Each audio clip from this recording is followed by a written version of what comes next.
Bella Vista Designs is Southern California's premier audio and visual company, specializing in decorative lighting, draping, and sound for your upcoming wedding or event.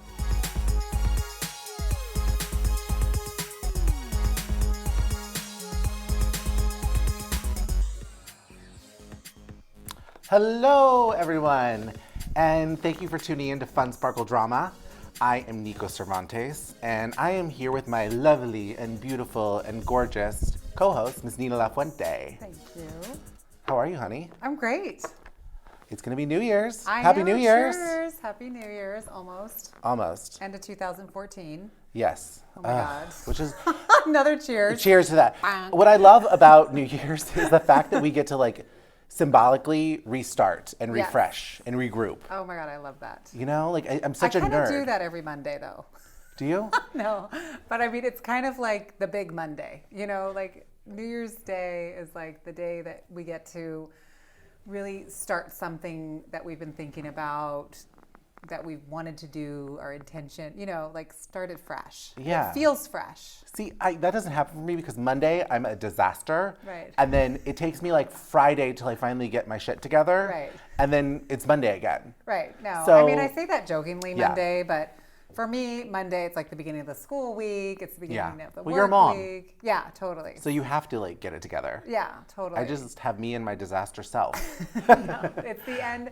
But 2014, we're ending it. And I think for a lot of people, I mean, it's been a pretty intense year. A lot of people that I know have had a lot of loss. They've had a lot of personal change, personal conflicts, stuff come up. People are really, what I see just in my friends and clients and family, it's people have kind of really been doing stuff this year that is looks to me like finishing up stuff. I don't know. Yeah, and a lot of career changes I've seen in my friends and family. Yeah, totally. People that are kind of reevaluating what they do for a living and how they spend their hours of the day. I've had 3 clients totally quit their jobs and start something new, which has been in the total opposite of what they were doing, becoming a personal trainer after working in an office or something like that. Exactly. So, yeah, good. I know. I think it's been an awesome year, and it's been a hard year, but it's been an awesome year because it's kind of gotten us to where we are now. Mm-hmm. And I think a lot of us, I feel a little bit more complete in a sense, just with me and kind of gathering everything. So by the time the new year comes, I feel like I'm ready to kind of start fresh and it's going to be a kick-ass year, I think. You think? I Okay. do. So really do. let me ask you this. Yeah. Have you, because we all make our New Year's resolutions, but we're rewording it now. We're calling it intentions. Which I love. But yes. I'm stealing that from Oprah. Totally. It takes the pressure off. Yeah. But also, what of past New Year's resolutions have you actually completed? Do you know? And I'm asking you this because I know what I've done. So. Well, I haven't done many of them. Right. But I think it's because I've called them a resolution and I haven't called them an intention. Right. Where with an intention, you've got to prepare for it. Right. You've got to take the steps you need to take to get to that, make that intention happen. Right. Because that's the whole point of it. And I think that's why I love our new intention versus resolution. So it's funny, as soon as I kind of make it a resolution, it doesn't happen. Right. Well, what I've done in the past few years is make a list of things that I want to have happen in the new year. So I guess that's an intention without calling it an intention. So one thing I did last year was travel more. And so I did that this past year. Yeah. I went to Mexico. You did. I did the Europe trip. I went somewhere else. And that's the only thing that I can really, look back and go, oh, okay, I totally did that. But that to me really works.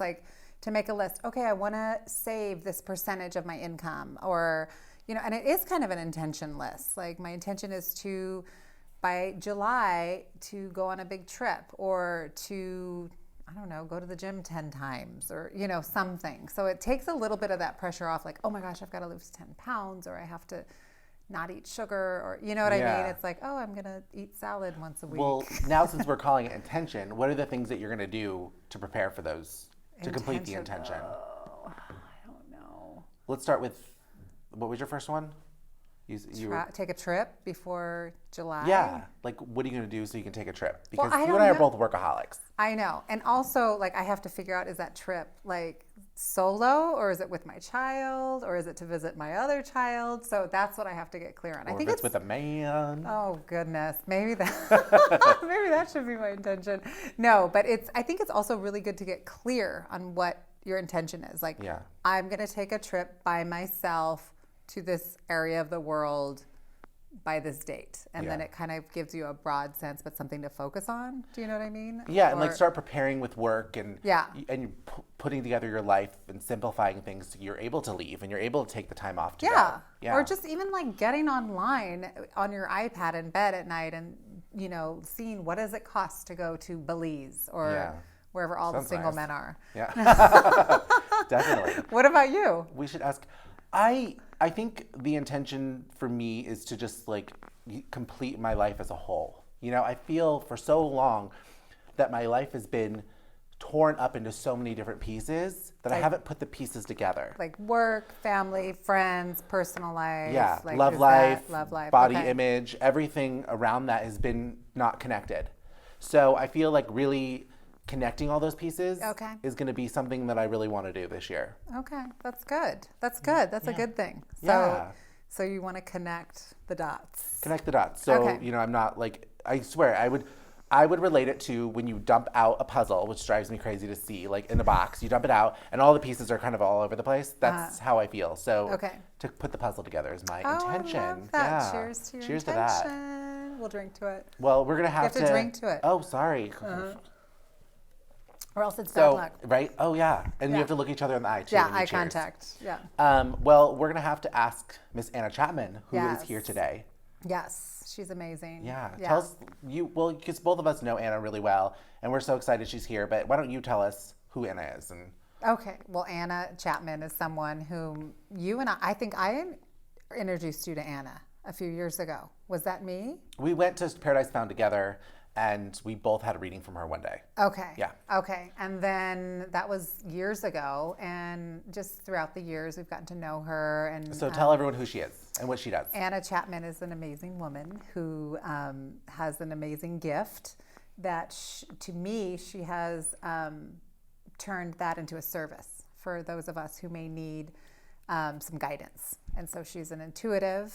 She's got a lot of talents, and she's just a warm-hearted, wonderful, sweet person that is here to help us. And she my experience with Anna is that when I lost my sister last year, she specializes, or has a lot of experience in connecting with people that have died or crossed over. Yeah. And so one of the times that I had with Anna was her connecting me with my sister, and that was powerful. And no one can tell me that what went on in that room wasn't what was, because there was stuff that Anna brought up that only myself or my sister would have known. So, and then on a lighter note, I've had other times with Anna where we've gone over astrological aspects. And that's been fun and interesting.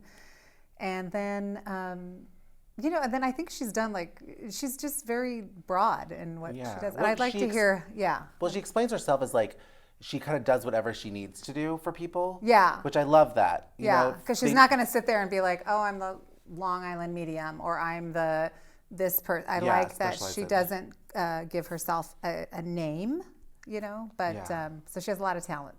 She does. And, people can go to her for astrological readings. They can go to her as a clairvoyant. Yeah. They can go to her for a tarot card reading. Yes, for people that those are amazing. Yeah, for people that are just kind of getting into that part of the world. Because it is a different aspect of thinking, I would say. Is that some people, are a little closed-minded to the idea of it. Yeah, it's just kind of like having blinders like this and maybe opening them a little bit like that. And I think Anna is a wonderful help and person that helps us open our blinders a little bit. Yeah. Yeah. So. Well, we're going to have Anna here today. I know, I'm so excited. So stay tuned. Anna Chapman is next, right after the break.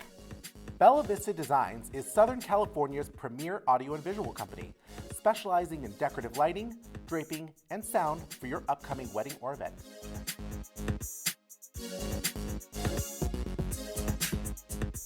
Welcome back, everyone. And if you are just tuning in, you are watching Fun Sparkle Drama. I'm Nico Cervantes, and this is our New Year's 2015 episode. So here we have the beautiful, the amazing, the insightful Anna Chapman. Thank you, Nico. And I want to thank Nina for her wonderful comments. That was really very sweet of you. Thank you. And I've brought my cards tonight because I want to do a little reading for you for 2015. Oh, I can't wait. Yeah. You know, I adore you. I adore you, and you have helped me through some of the darkest times, I think, in my life. And because not only do you do astrology and you're a clairvoyant and a psychic in layman's terms, but you are very insightful. You're very insightful, and you've got such a positive perspective on life. So I just want to thank you for being here, and I'm really excited for our conversation and to kind of in depth and get to know you a little bit better. Then every time I go to you, I'm always talking about me. So tell everyone first, now you do astrology readings. You don't consider yourself an astrologist, but you do astrology readings. Mm-hmm. Tell the people out there what astrology is. Well, astrology basically is a blueprint. It's like a map that we come in with, and it can be a real profound guide for the journey here. Mm-hmm. And so that every aspect of it can be examined in detail if you choose to do that, but it really can be a very helpful guide in examining what your challenges might be here, and also where you overcome your challenges and what your successes can be and are, and the potentials you have for success, etc. And it has to do with the planets, correct? Right. And how it connects to us energetically. Yes, absolutely. And so in a natal chart, you look at the ascendant, which is positioned at the time of your birth, the sun, the moon, and then the aspects between all the planets, which just give you a very good indication of what you can expect in your life. Yes. Which we'll be talking about a little bit later. Yes. So tell me you do a lot of past life regression. Mm-hmm. So tell me a little bit about past life regression, because I don't think we've ever done that together when I've gotten a reading from you. We have so not. Tell everyone what past life regression is. Past life regression is simply a form of hypnosis, asking the person to journey back to another time that will have significance for them at this time. So generally people journey back to lifetimes that might have been very traumatic, mm-hmm. That might be creating impediments for their forward movement in this lifetime. So generally when they see what happened in that lifetime, it brings them a lot of clarity in this moment. Yeah. That really helps them resolve issues that seem to have no basis in reality. So it's like, aha, I see. Yeah, this is why, I drink too much. Or yes. This is why I don't get along with my mother. Yes. No, I get along with my mother. I love her very much. But, those are just an example of that. Yeah. How interesting is that? This is why I'm afraid of elevators and small spaces. Okay, and what's the reason behind that? Because... Well, you might have been sequestered in a sarcophagus and never came out again. That sort of thing. Oh, I'm sorry. In what Egypt. Was that word you said? Sequestered. No, before that. Just you might have been sequestered in a sarcophagus. Yeah, that word. Oh. What does that word mean? In Egypt. I'm so sorry. It was like a coffin that... Oh. Yeah. Okay.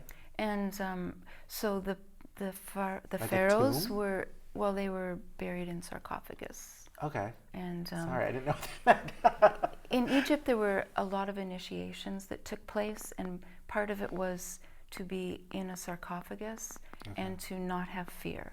Okay. See, I learn something new every day, and this is why I love having you here, even though that's not what we're talking about. So you've got this amazing gift, Anna. You've got this amazing gift with people, and you've got such a light. When was it when you realized that you had this gift and you could share it with the world? Well, it actually took place over many years.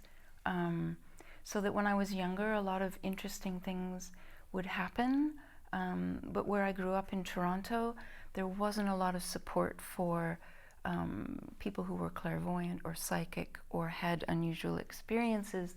So one really kept a lot of that information to themselves, particularly if you had a fear of people thinking that you were crazy. So, yeah.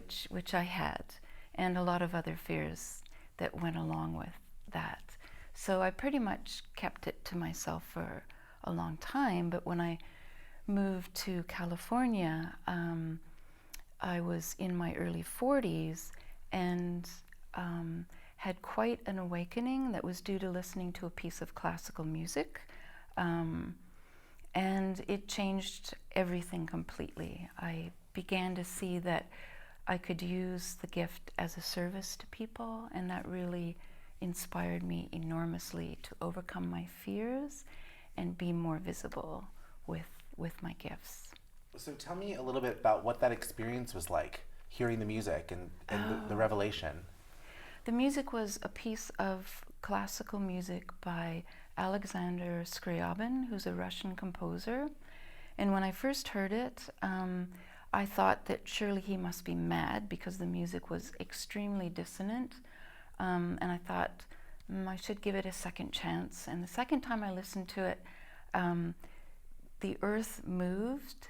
I just was hearing a whole different level of where the music was coming from. And it really shifted something for me. And I realized that I wanted to live my life where this man composed his music from, because it had nothing to do with this reality. Oh, wow. And my life really changed rather rapidly.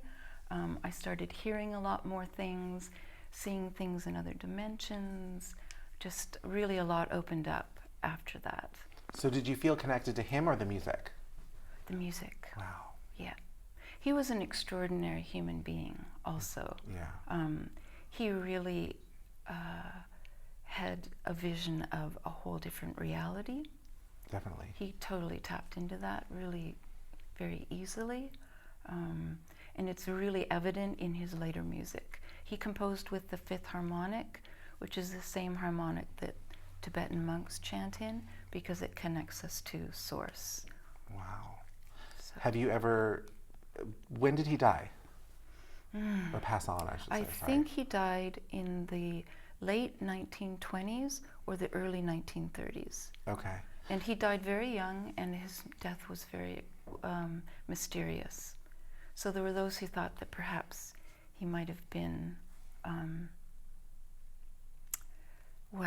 murdered? Yes. See, that's the tea I like to know. What was the drama behind that? Yes. How interesting and how amazing. So he was a person with probably a lot of layers that... Many layers. That he left so much behind when he left. Yes. He had a vision for creating a symphony that would include experiences that would apply to all the senses, and he wanted to do this in an enormous stadium. He was quite a visionary individual. I love that. I know. He was awesome. I am going to ask you a favor. I told you to bring your cards today because I would like you to do a 2015 reading, since we are celebrating the new year. Yes. Will you do that for us? Sure, of course. Okay. And explain to the tarot card experience and everything that it entails. Tarot cards are a wonderful symbolic representation of what goes on in here that we may not be aware of. And so a tarot reader simply is reflecting to you what's already present, but wants recognition. Yeah. I love that. So it's all there, and as soon as you see the cards, then you know perfect. what's going on. So I'm just going to get you to choose 3 cards out of this. Okay, and you were shuffling them, that's what you were doing? Yes. Okay. With energy, or how do you shuffle? I just kind of randomly shuffle, but who knows what else takes place in Yeah. there. Well, yeah, 'cause okay.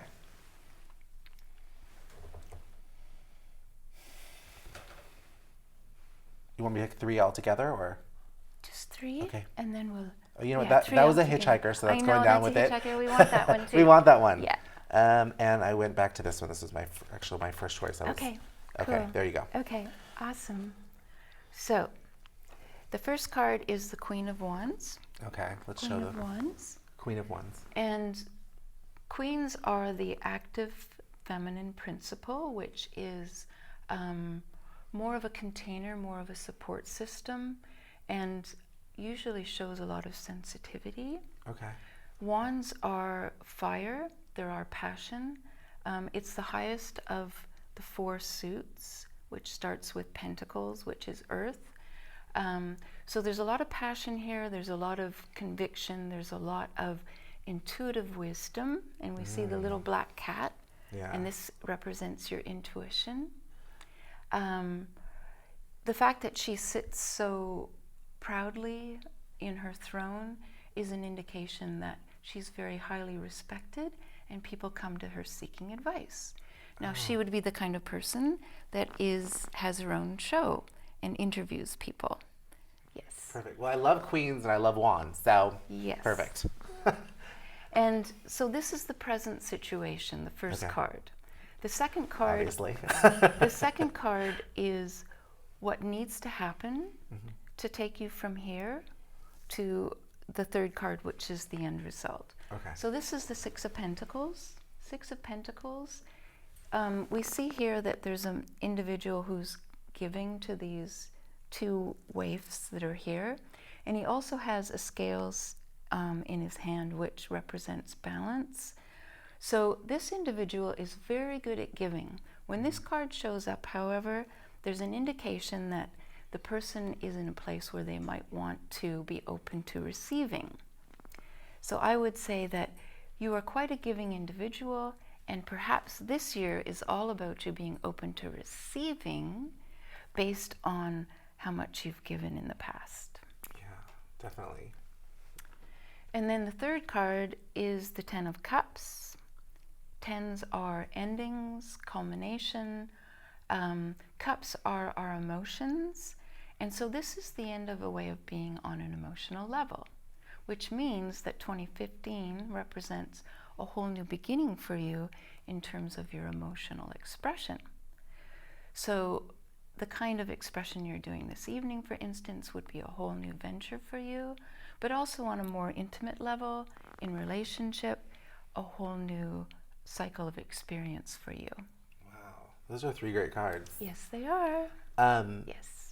So, and I agree with all of those. It's funny because I love the Queen of Wands, of course, but especially this card because I try to do a lot myself. And sometimes I get to the point where people have to help me, you know, because I haven't asked for help to begin with. So I love that I chose that card because that was one of my intentions that we're speaking of today instead of New Year's resolutions, to have, you know, to be able to receive. So also, you know, I have felt intuitive my whole life, but I didn't really know how to connect with it.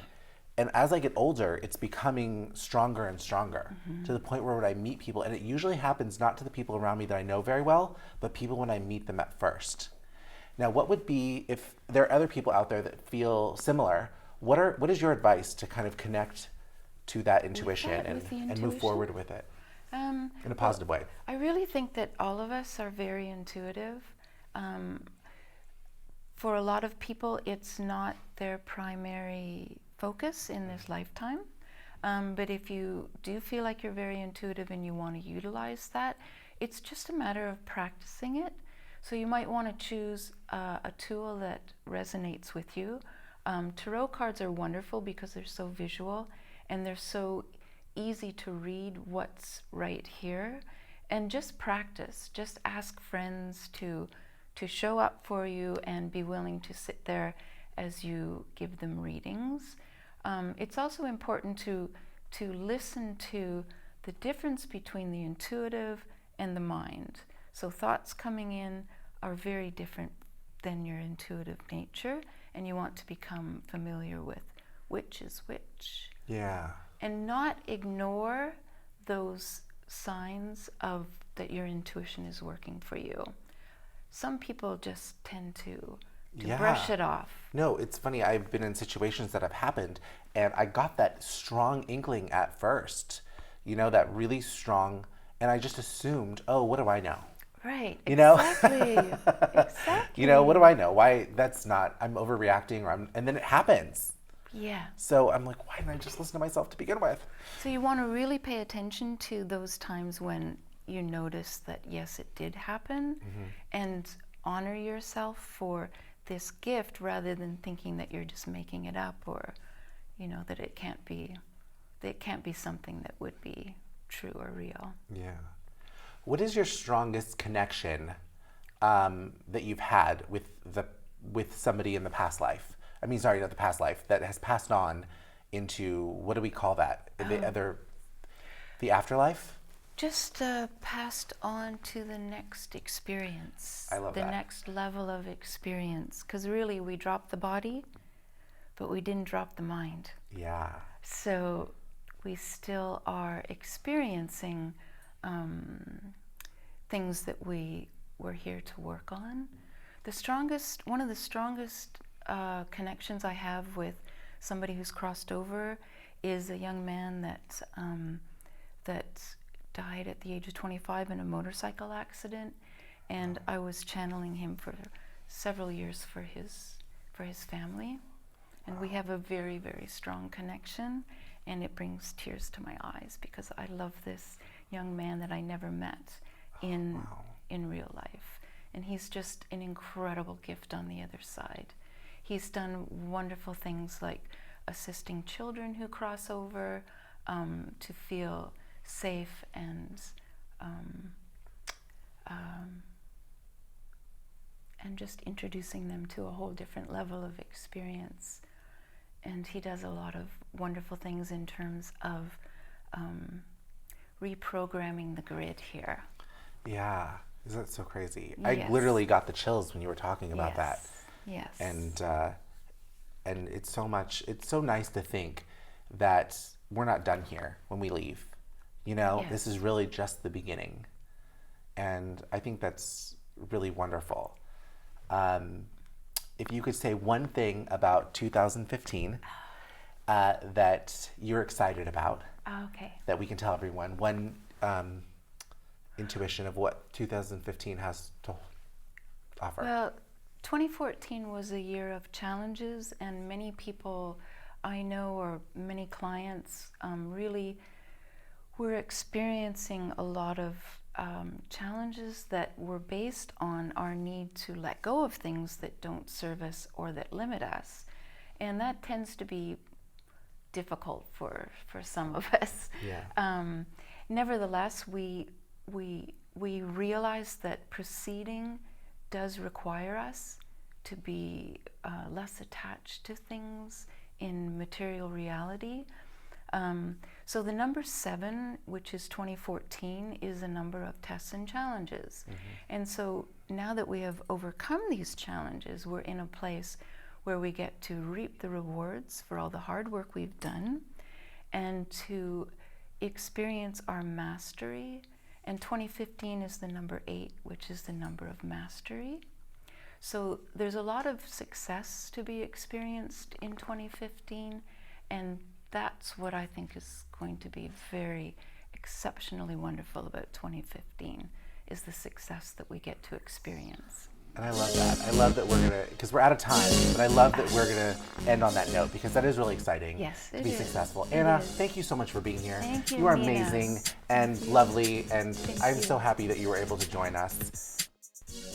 Thank you everyone for tuning into Fun Sparkle Drama. Before we go, we're going to leave you with our 2015 New Year's intentions, not resolutions, intentions. Nina, why don't you start us off? Oh, great, thanks. Okay, so my one of my intentions for 2015 is to let go, which is so broad, but I'm going to let go of a few things that only I need, only I know to let go of, and go on more hikes. Anna, what about you? Well, 2015, more simplicity and no chai lattes. And my intention is to have more patience, practice more patience, not only with myself and my career, but with my family and my friends. So here is to a happy and healthy 2015. Happy New Year, everyone. And let's bring a lot of fun, sparkle drama into the next year. Thanks so much. Cheers. Happy New Year. Happy New Year.